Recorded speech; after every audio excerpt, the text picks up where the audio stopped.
नमस्कार शेतकरी बांधवांनो, पुन्हा एकदा डॉक्टर समृद्धी ॲग्रोटेक अर्थात तरकारी किंगचे यूट्यूब चॅनलला आपल्या सर्वांचं स्वागत। आजचा व्हिडिओचा विषय खूप महत्त्वाचा आहे मित्रांनो। व्हिडिओचा विषय असा असेल, टोमॅटोला 2025 गोल्डन चान्स, परंतु ह्या वर्षी हंगामात उन्हाळी हंगामासाठी गोल्डन चान्स आहे मित्रांनो। परंतु पुढचा मुद्दा जरा लक्षात घ्या, पण ह्या वर्षी 2025 ला रिस्क जास्त आहे। तर कोणत्या कोणत्या अडचणी येऊ शकतात 2025 साठी? मार्केट हे 100% भेटणार आहे साधारणतः। मार्केटचा जर अंदाज जर सर्वप्रथम देत असताना या व्हिडिओमध्ये वाट्यांचा प्रश्न साईडला राहू द्या, अडचणींचा प्रश्न साईडला राहू द्या सुरुवातीला, पण आपल्याला ह्या टेम्परेचरमध्ये आपल्या टोमॅटो पिकाची काळजी घेत असताना जे मार्केट 15 मे नंतर अप व्हायला सुरुवात होईल, साधारणतः 1 मेच्या आसपासच बऱ्यापैकी अप व्हायला सुरुवात होईल, साधारणतः 17, 18, 20 रुपयापर्यंत जे मार्केट जाईल, तर एक साधारणतः 15 मे नंतर बऱ्यापैकी सुधारणा होईल, 25-30 रुपये मार्केट होईल। आणि जर जूनचा विचार जर केला तर साधारणतः 1200, 1300, 1400 रुपये सुद्धा मार्केट होऊ शकतं। परंतु या वर्षी कितीही मोठ्या प्रमाणात बरेचसे शेतकरी गेल्या व्हिडिओला मला कमेंट आलत्या, सर लागवडींचं प्रमाण जास्त आहे पण रेट भेटतील ही तुम्ही गॅरंटी कशी देतात? तर मित्रांनो, मी फिरती प्लॉट व्हिजिट करत असताना एक निदर्शनात येते गेल्या वर्षी सर्वात मोठा अटॅक झाला लिपकर व्हायरस आणि पानांच्या वाट्या। तर मित्रांनो, सर्वप्रथम बाजारभावाचा जर अंदाज तुम्हाला आता दिलाच आहे, पण मित्रांनो दुसरा एक अडचणी आपल्याला अशा राहतील, लिपकर व्हायरस आणि पानांच्या वाट्या। ह्यामध्ये आपल्याला सर्वप्रथम सगळ्यात मोठा तोटा ह्या वर्षी सहन करावा लागणार आहे। तर त्यासाठी आपण कशा पद्धतीने वाढतं टेम्परेचरमध्ये, साधारणतः आता 38, 40, 42 पर्यंत टेम्परेचर जाते। जर पानांची किपिंग क्वालिटी जर पाहिली तर मित्रांनो, किपिंग क्वालिटी जर पाहिली, डोळ्यात बसेल अशी पानांची तेज आहे, वाट्या नाही, वाट्यांचं काही प्रमाण नाही, पण वाट्या व्हायला सुरुवात होते, काहींच्या वाट्या झाल्या। त्यासाठी आपण कशा पद्धतीने आपण उपाययोजना केली पाहिजे ह्या व्हिडिओच्या माध्यमातून मी सांगणारच आहे। आपण ज्या शेतकऱ्याला मार्गदर्शन करत आहोत ते शेतकऱ्याची आपण सर्वप्रथम माहिती जाणून घेण्याचा प्रयत्न करू। दादा, आपलं नाव सांगा। मी दोंडेभाऊ विष्णू दरवडे, कंपोस्ट दोंडे, तालुका खेड, जिल्हा पुणे। आपला मोबाईल नंबर द्या तर महाराष्ट्रातील शेतकरी बांधवांसाठी। 97 67 84 64 63। तर माझा दादांना सर्वप्रथम प्रश्न असा राहील, एक साधारणतः लागवड करून 12-13 दिवस झाले माझ्यावरती, तर तुम्हाला डॉक्टर समृद्धी ॲग्रोटेकची माहिती कुठून मिळाली? आमचा मुलगा यूट्यूब बघत असताना, त्याला मोबाईल बघत असताना त्याला ही माहिती मिळाली। यूट्यूबवरती व्हिडिओ पाहिले, त्याच्यातून त्याला ते समृद्धी ॲग्रोटेकचं ते आवडलं, त्याच्यानुसार त्यांनी तुम्हाला म्हणजे कॉन्टॅक्ट केलं। तर मित्रांनो, यांचा प्रॉब्लेम एक असा झाला, दुकानदाराकडनं तुम्ही 8-10 दिवसापर्यंत ट्रीटमेंट घेतलेली, पण मित्रांनो दुकानदाराचं जर पाहिलं तर दुकानदारांनी काय सांगितलं, आपण शेतकऱ्याच्या तोंडूनच जरा ऐकून घेऊ। दादा, काय सांगितलं दुकानदारांनी तुम्हाला? दुकानदार बोलला पाणी सोडायचं नाही, फक्त आळवणी करा, आणि बाकी पाणी कंट्रोल, फक्त आळवणीच करा। फक्त औषधांची आळवणी करा, पाणी सोडायचं नाही अजिबात। फक्त 15 दिवस आम्ही तेच करायला, पण झाडं अशी फार आहे तीच वाढ नाही, काय नाही, मुळ्याचं नुसतं मुळ्यांचा उपयोग नाही, झाडं वाढच होत नव्हती, फार जागेवर स्टॉप झाली होती। त्याच्यामुळे मग आमच्या मुलांनी ते बघत असताना त्याला जरा अंदाज आला थोडासा, मग त्यांनी यांना कॉन्टॅक्ट केलं, त्यानुसार मग हे बघायला आले, मग त्यानंतर मग ते ट्रीटमेंट चालू झाली। तर मी सर्वप्रथम आलो तर तुम्हाला मी प्रश्न असा टाकला, उत्तर असं दिलं प्रश्नाला तुमच्या, तुम्ही बोलले झाड वाढत नाही, दुकानदारांनी सांगितले पाणी दिल्यावर झाड मरतील, विल्टिंगचा प्रॉब्लेम येईल। तर मी आल्या तुम्हाला काय सांगितलं? सर्वप्रथम सांगितलं तुम्ही पाणी का नाही सोडलं? दुकानवाल्यांनी सांगितलं पाणी नाही सोडायचं, याला फक्त आळवणीच गरजेची। त्यानुसार मग आता ते नंतर आता हे तुम्ही पूर्ण 6-7 तास पाणी कंटिन्यू सोडायला। मी आल्याच तुम्हाला सांगितलं याला 6 ते 7 तास कंटिन्यू पाणी सोडा। तर मित्रांनो, लागवड झाल्यानंतर दुसऱ्या दिवशी तुम्हाला डायरेक्ट 6 ते 7 तास पाणी सोडायचे। तर एखादा दुकानदार पाहत असेल अपुऱ्या बुद्धीचा, डायरेक्ट मी बोलेल, कोणत्याही दुकानदाराचं मन दुखवायचं नाही, पण मित्रांनो, पण जर एखाद्या व्यक्तीला समजा यांना आपण औषध दिलं, मेडिकलवाल्यांनी यांना किंवा डॉक्टरांनी यांना औषध दिलं, तर तुम्हाला औषध देऊन उन्हात बसवलं, पाणीच पाजलं नाही, भाकर दिली नाही, तुम्हाला जेवण दिलं नाही आणि पाणी नाही दिलं, तर तुमची अवस्था काय होईल? औषधाने अवस्था एकदमच खराबच होणार, म्हणजे माणूस जगूच शकत नाही, अवघड बरं झालं। तसंच आहे मित्रांनो, इथं पण हा प्रॉब्लेम आहे, हा पण एक प्रकारचा जीवच आहे। तर याच्यामध्ये कामकाज करत असताना साधारणतः किती दिवसाचा प्लॉट झाला? प्लॉट आता महिन्याचा होता, महिन्याचा होता। तर माझा बाजारभाव हमखास भेटणार मित्रांनो, किती प्रमाणात मोठ्या प्रमाणात लागवड असू दे, बाजारभाव यावर्षी भेटणार म्हणजे भेटणारच आहे. तर त्यासाठी आपण पानांच्या वाट्या नाही झाल्या पाहिजे, पानांची किपिंग क्वालिटी टिकून राहिली पाहिजे, फुलाचं येणारा पानच्या 100% फळात रूपांतर झालं पाहिजे, सेट झाला पाहिजे. त्यासाठी आपण कशा पद्धतीने टोमॅटो पिकात वाढत्या टेम्परेचरमध्ये साधारणतः 40-42-38च्या पुढे टेम्परेचर जातं, यामध्ये आपण त्या टेम्परेचरमध्ये आपण कशा पद्धतीने कामकाज केलं गेलं पाहिजे.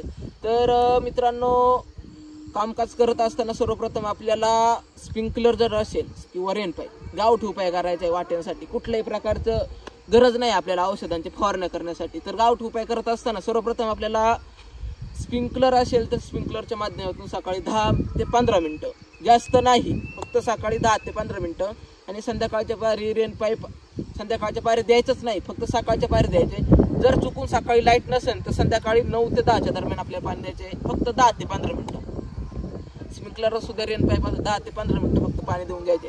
त्याच्यानंतर अन्नद्रव्य व्यवस्थापन करत असताना साधारणतः 30-35 दिवसाला आपण अन्नद्रव्य व्यवस्थापन करत असताना जे शेतकरी बोलतात ते की साहेब पावसाळ्यामध्ये आपण असं शेड्यूल तुमचं वापरलेलं होतं, तेच शेड्यूल आता चालेल का? तर मित्रांनो, इथे चालणार नाही. प्रत्येक पिरियड हा वेगवेगळा आहे.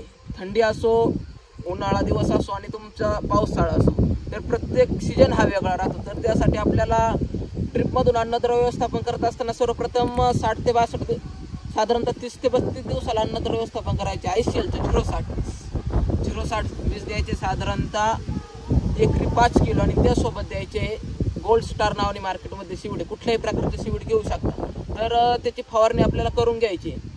सीवीड ते फवारणीच म्हणते, आपलं ड्रिप अन्नद्रव्य व्यवस्थापन करून घ्यायचे. त्याच्यानंतर आपल्याला पांढरी माशीचा एक अटॅक होऊ शकतो प्लॉटमध्ये. तर कारप्याचं तर राहतच नाही, पण पांढरी माशी आणि थ्रिप्सचा प्रॉब्लेम येऊ शकतो.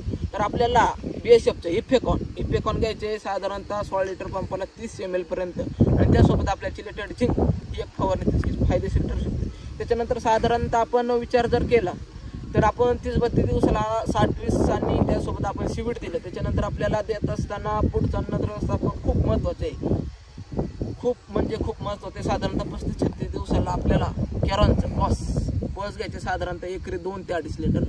ह्या दिवसामध्ये आपल्याला त्याचं प्रमाण डबलने करून घ्यायचे, आणि त्यासोबत आपल्याला घ्यायचे गोमूत्र 5 लिटर, आणि त्यासोबत आपल्याला घ्यायचे ताक घ्यायचे साधारणतः 5 लिटर, आणि त्यासोबत गूळ घ्यायचे आपल्याला 3 ते 4 किलो. हे मिश्रण आपल्याला 48 तास भिजवून ड्रिपच्या माध्यमातून सोडून द्यायचे. त्याच्यानंतर कॅल्शियम नायट्रेट आपल्याला साधारणतः 40-45 दिवसाच्या दरम्यान कॅल्शियम नायट्रेट किंवा ऑक्साईड फॉर्ममधलं कॅल्शियमचा आपल्याला तितकाच आपल्याला फायदेशीर ठरू शकतं. तर त्याच्यानंतर देत असताना त्याच्यानंतर फळ तुमचं सुपारीच्या आकाराचं होईल, लिंबाच्या आकाराचं होईल. तर त्यासाठी आपल्याला हळूहळू इंडिकॅमचं 42-47 साधारणतः एकरी 2.5 ते 3 किलो, आणि त्यासोबत आपल्याला फॉस्फरिक ॲसिड द्यायचे साधारणतः 4 किलोपर्यंत. हे एक अन्नद्रव्य व्यवस्थापन करायचे. त्याच्यानंतर फवारणी करत असताना साधारणतः 38 ते 40 दिवसादरम्यान फवारणी करत असताना सेटिंग स्प्रे कोणता केला पाहिजे, वाढतं टेम्परेचर आहे तर त्यामध्ये आपल्याला सेटिंग स्प्रे खूप महत्त्वाचा आहे. ऑक्साईड फॉर्ममधलं कॅल्शियमचा आपल्याला वापर तितकंच फायदेशीर ठरू शकतो. त्यामध्ये आपल्याला ऑक्साईड फॉर्ममधलं कॅल्शियम डायरेक्ट लिटरला 2 ml, साधारणतः 16 लिटरला 30 ml पर्यंत, आणि त्यासोबत आपल्याला बोरॉन घ्यायचे साधारणतः 30 ग्रॅम. ही एक फवारणी करून घ्यायची. त्याच्यानंतर लागले 2 ते 3 दिवसांनी पुन्हा एकदा आपल्याला कॅरॉनचं बॉप साधारणतः 50 ml, आणि त्यासोबत RPS 76 50 ml ही एक फवारणी करून घ्यायची. त्याच्यानंतर फळ पोखरणारी अळी आपल्याला त्रास देऊ शकते, आणि त्यासोबत आपल्याला करप्याचा एक प्रादुर्भाव होऊ शकतो, टुटाप सुलोटा त्रास देऊ शकतो. तर त्यासाठी आपल्याला इक्वेशन प्रो साधारणतः 16 लिटरला 20 ml, आणि त्यासोबत डेलिकेट घ्यायचे 10 ml. ही एक आपल्याला अशा पद्धतीने आपण टोमॅटो पिकामध्ये कामकाज केलं तर आपण बऱ्यापैकी सेटिंग करून भरघोस असा नफा मिळू शकतो. आणि वाट्यांवरती तुम्हाला सर्वप्रथम मी सांगितलं, स्प्रिंकलर असेल, रेन पाईप असेल तर सकाळच्या पारी आपण किंवा संध्याकाळी लाईट नसेल तर संध्याकाळी 9 ते 10च्या दरम्यान आपल्याला स्प्रिंकलर किंवा रेन पाईपाच्या माध्यमातून 10 ते 15 मिनिटं पाणी देऊन घ्यायचे. तर दादांना माझा शेवटचा प्रश्न असा राहील, जे महाराष्ट्रातील इतर शेतकरी बांधवे, तर त्या शेतकऱ्यांसाठी ह्या व्हिडिओच्या माध्यमातून काय सल्ला असेल? तुम्ही समृद्धी ॲग्रोटेकचं जर सल्ला घेऊन जर म्हणजे हे केलं, पीक जर केलं तर अर्थातच पीकचा जोरात येणार आणि उत्पन्न भरपूर होईल. म्हणजे मला वाटतं असं तुमचे जे इथं आजूबाजूला जे इथं 1-2 प्लॉट आहे त्यांच्या प्लॉटमध्ये आणि तुमच्या प्लॉटमध्ये आत्ताच्या परिस्थितीला काय शेजारच्या प्लॉट आम्हाला दुकानवाल्यांनी सांगितलं होतं तुम्ही पुठ्ठे लावा कमीत कमी म्हणजे कमीत कमी 20 एक पुठ्ठे दिले होते एवढ्या प्लॉटला 20 एक पुठ्ठे, पण मी एक पण लावला नाही, फक्त हे फवारणीच केली. शेजारच्या प्लॉटमध्ये त्यांनी पुठ्ठे लावले, फवारणी केले पण त्या पद्धतीने, पण आपल्या त्याच्यात जमीन असणार त्याला अजून गोंगाटे, याला अजून सुद्धा पाणी. तुम्ही दुकानात गेले होते मागाशी, बोलले तिथे जे शेतकरी येत होते ते दुकानदाराला काय सांगत होते? शेतकरी दुकानदारांना सांगत होते वाट्या झाल्या पानांच्या, पण अक्षरशः औषधं एवढी मारली पण काही फरकच नाही, काहीच नाही. पण ते दुकान सांगत होते जास्त करून ह्याचीच जास्त जी लोक आहेत पानांच्या वाट्या झाल्या त्याला हेच होत नाही, अटॅक कंट्रोल होत नाही. तर आपल्या प्लॉटमध्ये काय वाटतंय का? बराच फरक आहे, म्हणजे चांगलाच फरक आहे.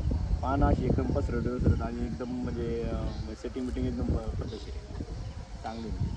म्हणजे दुकानदाराने तुम्हाला सुरुवातीच्या काळात फार बरं कटावले 100%. हा, ते जवळजवळ मला 2-3 हजाराला ते फटकाच बसवतो. आज जर मी हे शेड्यूल तुम्ही वापरलं नसतं, हे कामकाज केलं नसतं, तर तुमच्या प्लॉटमध्ये काय फरक असतो? फरक म्हणजे सुधारणा झाली, आमची इच्छा सुधारणा झाली, पुढचं काही खर्च करणार एवढे. दुकानदार मित्रांनो डायरेक्ट म्हणायचं पाणी नका सोडू. जर तुम्हाला मित्रांनो उन्हात बिगर पाण्याचं ठुलं तर तुम्ही राहू शकता का, याचं कमेंटमध्ये उत्तर द्यायला विसरू नका तुम्ही. त्याच्यानंतर परत एकदा दुकानदार चक्कर मारायला आला, त्याने बघितलं प्लॉट वॉलला दिसतंय, त्यावेळेला बोललं तर पाणी का सोडलं, म्हणलं माझ्या मनाने मी सोडलं. पण ते फरक भरपूर फरक झाला. तुम्हाला डायरेक्ट मी आले बोलले 7 ते 8 तासाला पाणी द्या.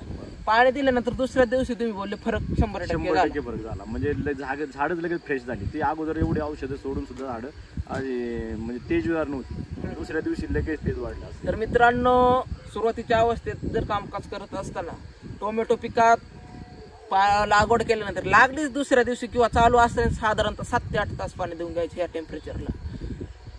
कुठल्याही प्रकारच्या औषधाची आळवणी वगैरे घालायची नाही. एक साधारणतः तिसऱ्या दिवशी आपल्याला आळवणी करायची, एलिट आणि लिसेंटाची आळवणी करून घ्या आणि कुठल्याही प्रकारच्या प्लॉटला प्रॉब्लेम येणार नाही ही 100% हमी ह्या व्हिडिओच्या माध्यमातून देतो. पानांचे वाटे असतील तर कुठल्याही प्रकारच्या फवारणीच्या नादी लागू नका. डायरेक्ट स्प्रिंकलर किंवा रेन पाईपला थोडासा खर्च झाला तरी चालेल, पण औषधांच्या नादी लागू नका. स्प्रिंकलरने रेन पाईपने पाणी दिलं तर तुमच्या 100% वाट्यांचा प्रॉब्लेम सॉल्व्ह होऊ शकतो. ह्या व्हिडिओच्या माध्यमातून हमी देतो. हाच व्हिडिओचा सारांश होता. नमस्कार.